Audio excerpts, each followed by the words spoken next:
Hi, my beautiful people. It's your girl Vanessa again. I know, has it been feeling like things are not moving? Like the destiny you knew that you were to have, yet you've been praying and it's like the heavens are silent. It's like God is not saying anything. Don't worry. Now, if you haven't watched part 1 and 2, where I spoke of why God is silent and what you ought to do in the seasons of the silence of God, please go back and watch. I'll put the link below. But let's speak of reason number 3. The reason number 3 of why God may be silent in the season is that God has seen the battle that is ahead of you. So he can temporarily suspend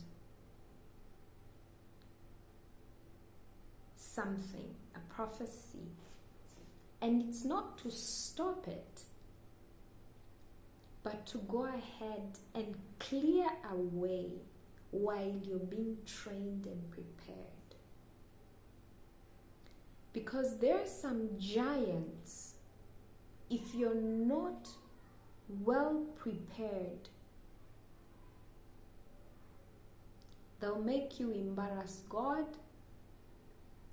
and all the army of heaven. Ask Saul and the army of Israel. David trained with the Lord. You see?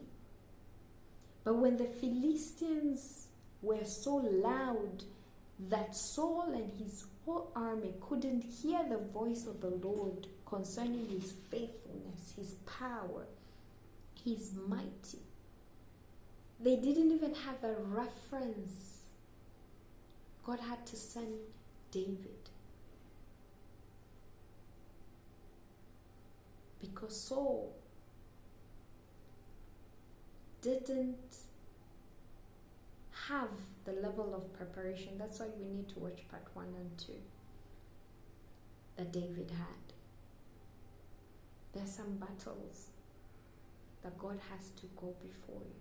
And that's why when David came, he didn't go and fight Goliath in his name. He sold the case to God. He literally sold the case to God. Put God in the midst of it and say, you have defiled the name of the Lord of Israel. You have defiled his army. He literally caused strife between Goliath and God. He sold the case to God. He knew, he understood that God had to go before him to fight that battle. But also we see this in the life of Moses and Jesus. The moment Jesus was born, the spirit of Antichrist came to fight the destiny. I'm sorry for the noise. The destiny of Jesus. And God had to literally take baby Jesus away. Told the father and the mother, go. Joseph and Mary, go. Until those who are seeking to kill the child are dead. And when they were dead, truly, he went, called them and told them they're no more. Moses had to be raised in the palace, closer to the enemy, because if not, he wasn't prepared yet for the battle ahead of him that was linked to his destiny. So at times, when the Lord is silent, it's because he's gone ahead of us to fight those battles while he's training us, while he's putting these things together. If you've been praying for marriage, let's say, for a long time, and it feels like God is The question is, do you know what it would mean if the person you're gonna marry, the person that God has for you, is not born again yet? The kinds of battles that you would have to fight. Or if you're already aware of your purpose in life, God has already spoken to you about your children, about what you're supposed to do, and the person that God has in mind for you is not ready. They don't even understand the meaning of purpose. The level of battle you would have to face submitting to such leadership will be difficult. Imagine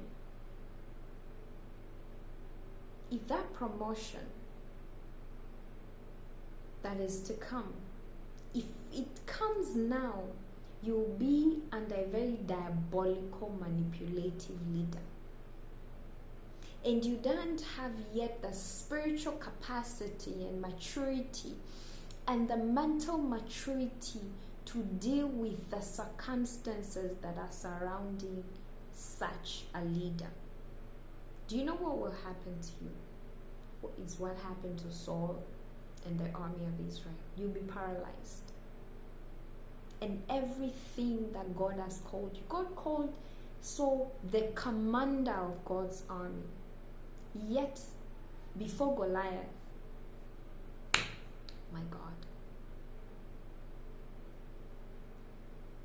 So there are battles he will have to go before.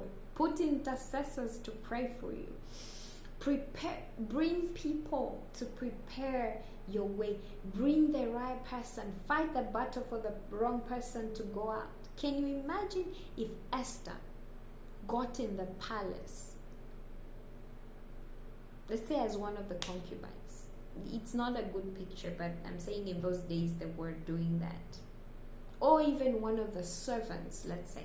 Yes, one of the servants. Before Vashti vacated.